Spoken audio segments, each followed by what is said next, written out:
for Selective Share, it is a step in the direction that we want to go, in that we've enabled basically this intermediate step where people can share just the information they want inside of the systems that exist today. So that when somebody asks you for your identity, maybe you got in a car accident and somebody asks if you can send a picture of your ID, or you're renting a hotel or an Airbnb and they want a picture of your ID. Now, instead of having to send the whole picture, you can just send the fields that you want.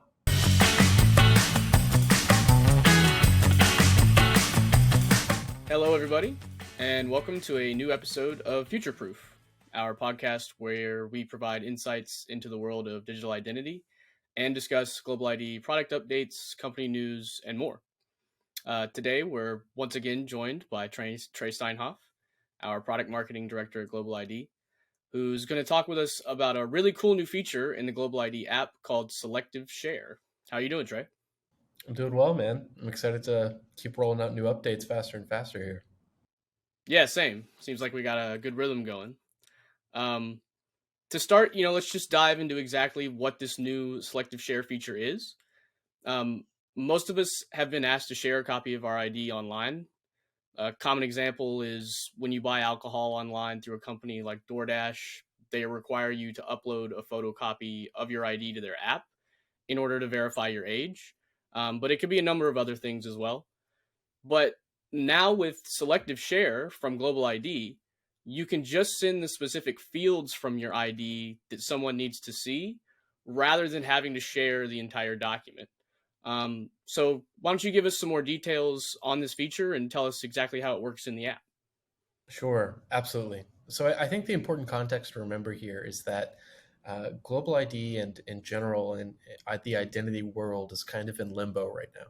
There's this old way of using your identity where it's centralized by whoever needs to verify it. They're holding all your information on a database, or in peer-to-peer transactions, you're sending full picture photocopies of your IDs and they're storing it wherever they store it.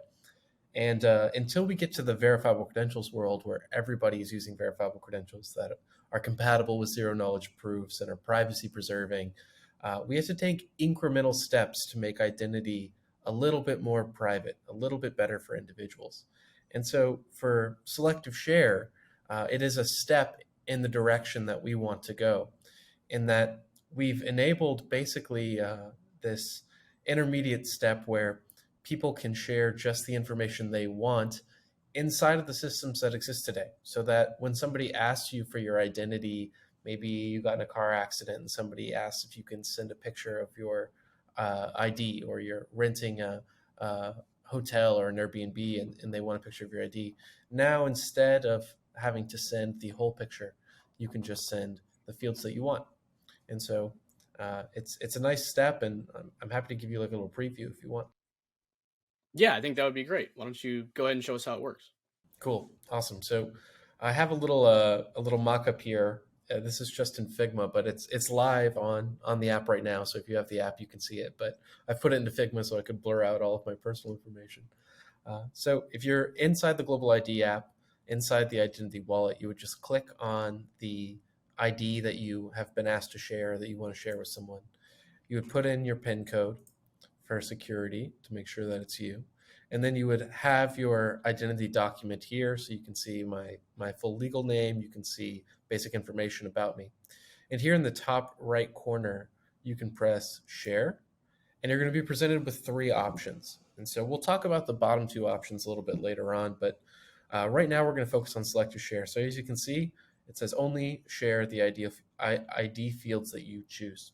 So you would click this, and then you would be able to choose automatically pulled out of the ID just the fields that you want to pick. So as you can see, let's say I want to send my picture and my first name and my last name, and I also want to send the document number. I can come and choose just the fields I want, because for the most part, when people are asking for your passport, they really only care to know that you are who you say you are and that you have an actual ID document number. So you select these, you choose next. It'll generate a preview where it's just the picture, name, the country that I was in, the things that I selected, and then you could choose to share. And so from here, you could choose anything in your sharing tray. If you choose a text message, we'll generate it as a JPEG instead of a text message. If you choose email, we'll do the same and we'll put it in the body of the email. And so it's just a quick and easy way to send just the information that you want to send without having to send a full picture in all of the mediums that already exist today. Uh, Eventually, everybody will be integrated into a verifiable credential platform of some kind, and you won't need to do any of this. But for now, this is a step in the right direction. Yeah, I mean, this is so cool. Very awesome.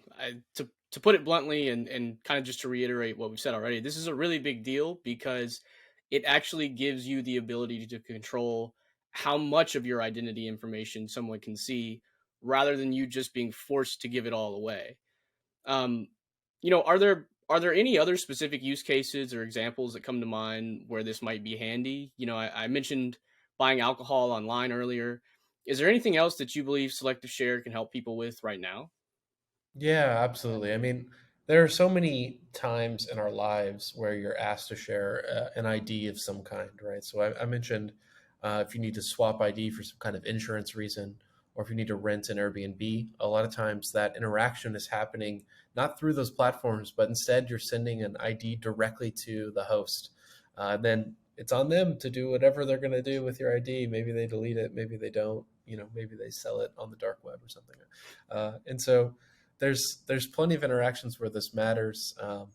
For example, renting a house, like when I actually needed to work with a property management company, they asked me to email over pictures of my ID, which is a really clunky way to do this.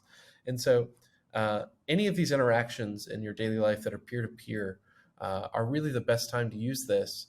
And so you can stop, sending pictures or storing pictures inside of your Photos app, and instead you can use our application, which is going to have built-in security measures like Face ID, like PIN codes, and then you're going to be able to choose exactly what it is that you want to share. Got it. Awesome. And you alluded to this earlier, but Selective Share is actually one of three options people have to share ID documents in the GlobaliD app. We can see the other two below. So, do you want to walk us through what those other two options are and how they provide even more flexibility to share your ID exactly how you want to?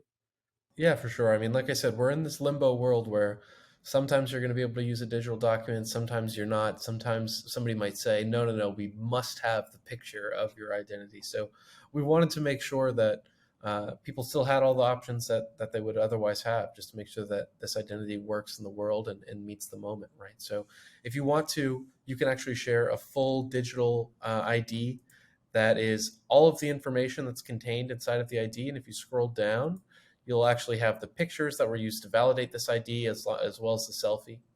So you could send this in the same way. You press share and you can send it an email, text, Telegram, whatever it is you're using. And then the other option is, let's say you just want to send a picture of the front of your ID, right? Now, as opposed to having to take out your ID, take a picture of it, send it, or go into your photos folder, find the photo, send it. Just pop open GlobaliD where all your IDs are and choose share the picture of the ID, right? So you could share your passport, driver's license, whatever it is. And this functionality will actually work for any of the IDs that you have inside of GlobaliD. So it could be the representations of the physical ones that you had, your driver's license, your passport, or some of the checks that you do in the background, maybe through some of our banking partners, or if you want to send an email or whatever it is, you could send all of this information through the GlobaliD ID wallet. Nice. Yeah. I mean, I think that's big, like you said. No matter the the type of situation you're in, you can share your ID in any way right from the GlobaliD app, in a way that meets the moment, whether it's currently or if you're dealing with someone that's kind of more future centric.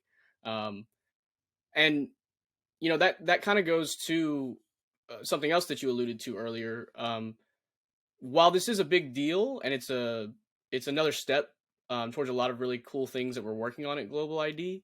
Um, you know, Eventually we're going to have these things called verified credentials, and in an even smarter future you'll be able to share a credential that simply states you're a certain age, rather than even having to selectively share your birth date from your driver's license, in that scenario. So do you want to talk about how we see features like that working in the future in the context of the GlobaliD app? Yeah, absolutely, absolutely.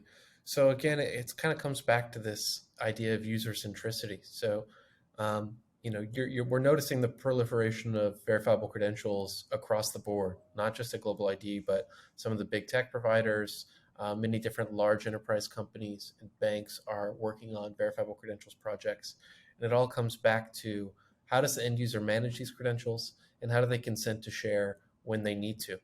And so in the future, when people are requesting credentials, they're going to need to hit some kind of credential wallet where the individual will be able to share just proof that they are over a certain age or of a certain nationality or that they live at a certain address.